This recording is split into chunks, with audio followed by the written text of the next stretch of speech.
vaardigheden die wij proberen aan te leren. Dan gaat het niet alleen over het weten van dingen in theoretische kennis. Het gaat heel erg over beoordelingsvermogen. En dat doe je ook in de praktijk waarin ze terechtkomen. Altijd in interactie met andere mensen. Er zijn altijd meerdere partijen met meerdere belangen, meerdere visies op wat verstandig is. En dat simuleren we eigenlijk heel logisch in een Active Learning Classroom. Het is gewoon heel open. Je hebt gewoon veel ruimte, heel veel licht gedurende de dag.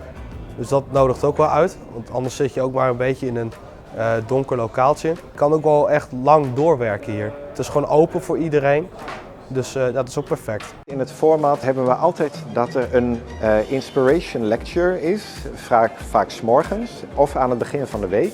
En daarin geven we de principes mee die ze gaan praktiseren tijdens het studieonderwijs.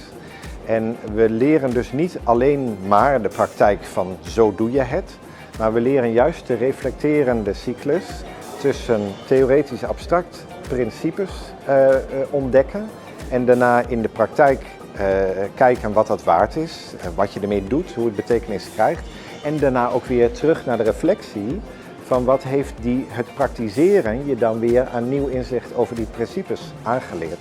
En alleen door die cyclus van de principes en de praktijken krijg je een werkelijk begrip. Je leert er veel meer van. Als je alleen maar een beetje uit boeken leest, daar haal je natuurlijk best veel kennis uit over het algemeen. Maar pas echt op het moment dat je die kennis kan toepassen om iets te doen, zoals nu deze posters maken met al het onderzoek erbij, dan pas ga je echt merken dat je ook daadwerkelijk wat aan het leren bent. Dat je jezelf een beetje aan het ontwikkelen bent. Ik kan me voorstellen dat in een Active Learning Classroom daar de verwachting kan bestaan dat je alles tot in de puntjes zelf ook moet weten. Hoe dat vraagstuk zou kunnen worden benaderd en wat het beste antwoord op is. Maar de kracht zit er nou juist in om dat als docent los te laten en dat je tegen de student ook heel eerlijk zegt: ik weet ook niet wat de oplossing van deze puzzel is. Ik ben benieuwd waar jij mee komt. Wat veel studenten aangeven is steeds van dit is waarom ik deze studie heb gekozen. En ik denk dat dat bij elke studie de elementen zijn die de studenten over 10 jaar zich nog herinneren.